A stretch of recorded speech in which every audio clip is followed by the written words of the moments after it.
क्यों आती हैं राह में मुश्किलें इतनी कि लोग हार मानकर वो रास्ता छोड़ देते हैं।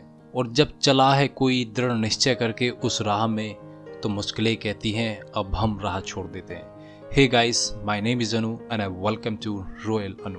दोस्तों, एक बार एक आदमी एक रास्ते से गुजर रहा था, तभी उसकी नज़र सड़क के किनारे खड़े एक हाथी पर पड़ी। हाथी बेचारा खड़ा हुआ था, मायूस सा, बेबस सा।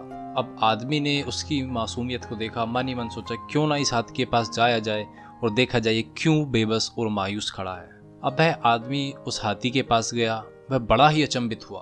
उसने देखा कि वह हाथी एक छोटी सी जंजीर से बंधा हुआ है। एक विशालकाय हाथी मामूली सी जंजीर से बंधा हुआ है। उसने सोचा अगर किसी को इस हाथी को बांधना ही होता तो वह इसे जंजीरों से बांध सकता था, लेकिन एक छोटी सी रस्सी से बंधा होने के बावजूद भी यह ऐसे खड़ा है जैसे इसको किसी ने जंजीरों से जकड़ा हुआ हो। अब उस आदमी का दिमाग घूमने लगा कि भाई ये क्या है, ये क्या लॉजिक है, जबकि स्पष्ट है अगर हाथी जब चाहे उस बंधन से मुक्त हो सकता है, उस जंजीर को तोड़कर भाग सकता है, लेकिन फिर भी वह हाथी एक बंधन में बंधा हुआ खड़ा है। ऐसा क्यों?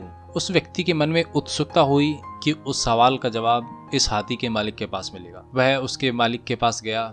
उसने पूछा कि हाथी इतनी छोटी सी रस्सी से बंधा हुआ कैसे खड़ा है, ये इसे तोड़कर भी नहीं भाग रहा है, ऐसा क्यों?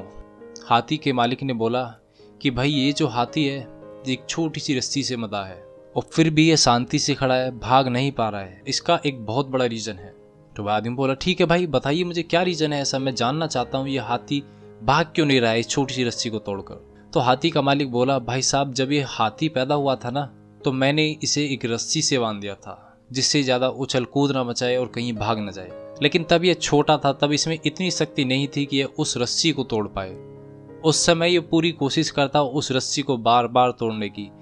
जब वह बार बार इस रस्सी को तोड़ने की कोशिश करता तो उसका यकीन सच में बदल गया कि वह इस बंधन को कभी नहीं तोड़ पाएगा। लेकिन आज वह बहुत ही ज्यादा शक्तिशाली है, लेकिन उसे विश्वास आज भी है कि वह आज भी इस बंधन को नहीं तोड़ सकता। भाई जी, कुछ इसी तरह पता नहीं कितने लोग पहले ही एफर्ट में हार मानकर बैठ जाते हैं कि वो इस काम में सफल नहीं हो सकते, क्योंकि उन्हें उनकी मानसिक जंजीरों ने जकड़ लिया है और वो कभी इस माइंडसेट से बाहर नहीं निकल पाते कि हम अपने गोल को अचीव करने से हार जाते हैं। हम कभी सक्सेसफुल इंसान नहीं बन पाएंगे, बिकॉज उन्हें पता नहीं होता कि वो कितने पावरफुल हैं। शायद एक नहीं, दो नहीं, तीन नहीं, चौथे अटेम्प्ट में जरूर वो अपने गोल को अचीव करेंगे, लेकिन उस चीज के लिए आपको अपने माइंड के परसेप्शन को राइट वे में ले जाना होगा। इसीलिए हमेशा मैं यही कहता हूँ कि कर दिखाओ कुछ ऐसा, हर कोई फ्यूचर बनाना चाहे आपके जैसा।